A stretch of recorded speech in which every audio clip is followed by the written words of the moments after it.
Well, can we balance a budget without raising taxes? Stick around. We're going to find out on this edition of Meet the Leaders in just a moment.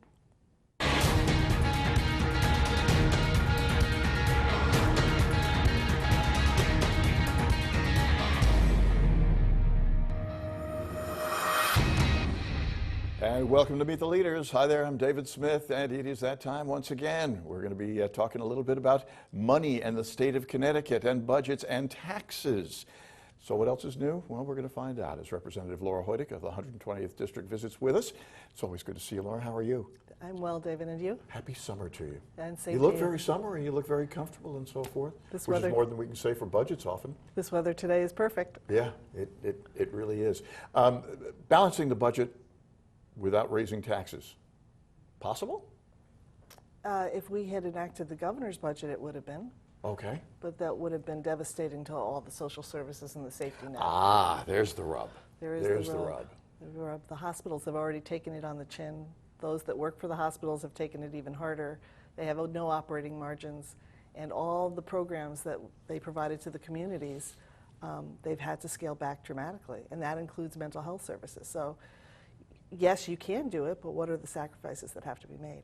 Well, and mental health services are, of course, one of the areas that the governor really wanted to focus on heavily. Yes. And not happening. Can't be done. Like not without something else. And I think he has tried diligently to get the unions to help and come to the table. And that hasn't been forthcoming, unfortunately, either. And so now we are reducing jobs, reducing good paying state jobs, and our unemployment is growing. I think in May we lost 1,400 jobs in the state. So, you know, 1,400 state jobs, state workers? No, 1,400 jobs just in total. the state of Connecticut. Okay. Yeah, right. But there have been a number of state workers who have lost jobs and so forth. And a lot of people say contracts have to be negotiated. They just have to be reworked. We really don't have much choice. But they're contracts, and they were negotiated in good faith once upon a time. Mm-hmm. And with this governor. It's unfortunate, though, that a little help isn't coming. So I have some municipal experience, as you know, and you do as well. And we have always been fortunate that our municipal unions have come to the table when we needed to. And we were very thankful. And in Stratford, we had 0% increases for many years. And I was on the Board of Education at the time negotiating with all the unions, and they were very forthcoming. And they took zeros, or they pushed off raises until later years in the contract when we could get our financial feet under us. And so that's something I'm hoping will happen in the state. Frequently, working with local workers is somewhat easier. They seem to feel a little bit more of a stake in things. And I don't know whether there's more pressure or whatever, but many times they seem to be more willing to make concessions than do the workers on a state basis. Am I right in my perception or not? Possibly. I think it's a more direct contact with who you're negotiating with. Exactly. For example, let's talk about the Department of Developmental Disabilities, DDS. In El Grasso Regional Center is slated for closure. It's in Stratford. It is a campus-like, beautiful setting, and there currently are about 30 clients there. And I know that in January, the last time I visited prior to the whole budget issue, the workers there were saying, we can economize, we can make efficiencies, we can do things to make this run a little smoother. And they called my office, and I explained to them, I'd love to talk to you, but you really need to talk to your leadership and have them talk to the governor's office and OPM, and that's the way it needed to work. And it didn't work, and Did they do that? Did they exercise that?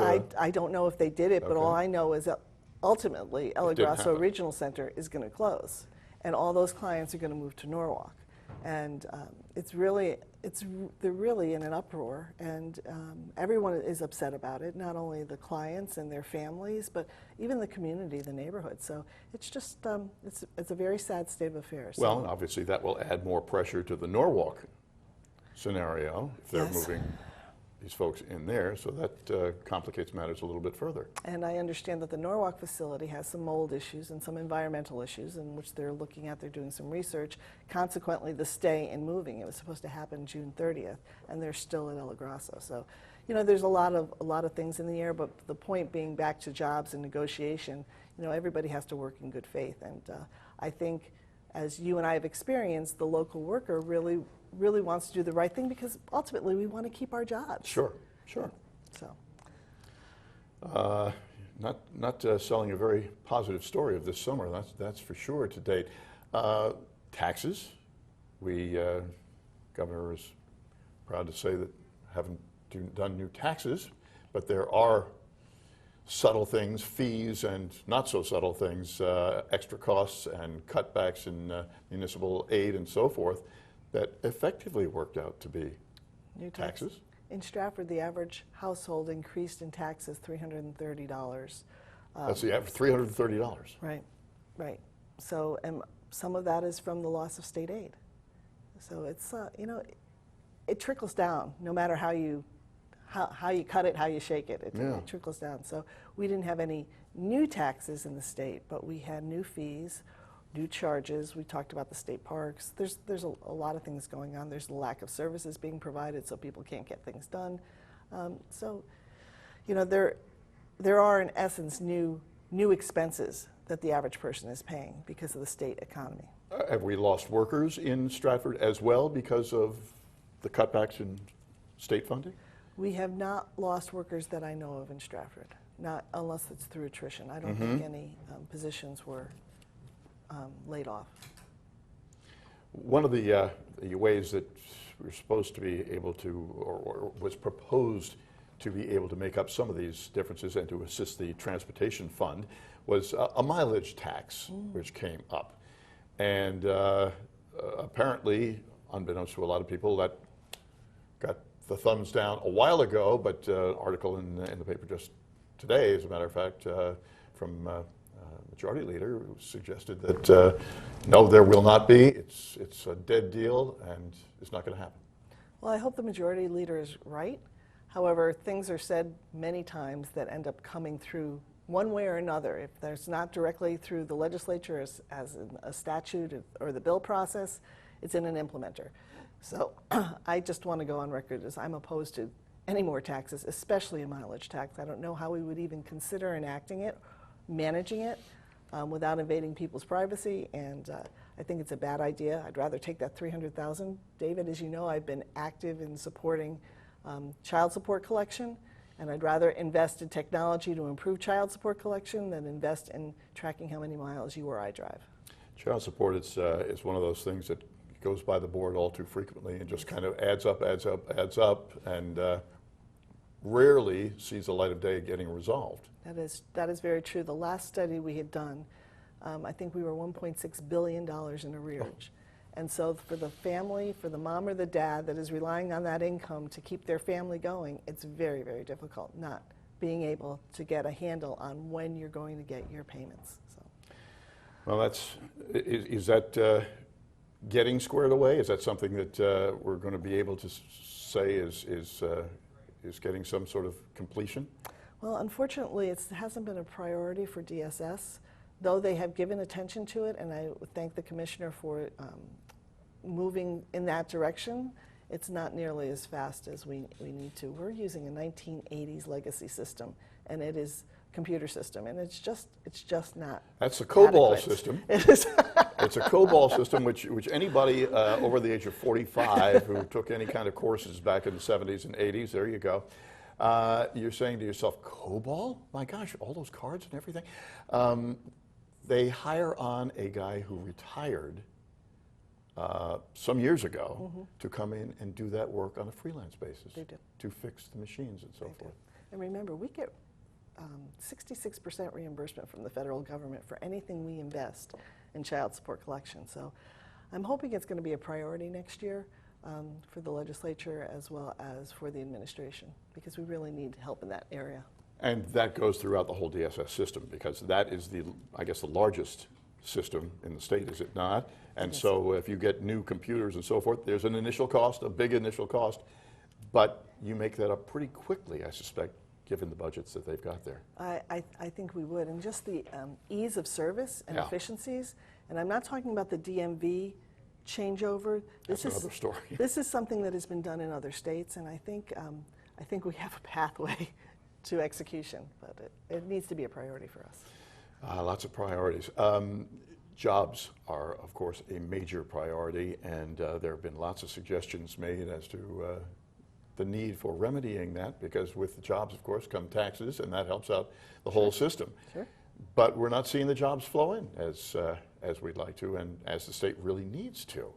Right. We aren't seeing it, I think, because business owners or corporations are a little hesitant to invest additionally in Connecticut, and that's very difficult for us. I know Catherine Smith is doing a wonderful job, but the instability and unsustainability of how we manage economically is hurting us all.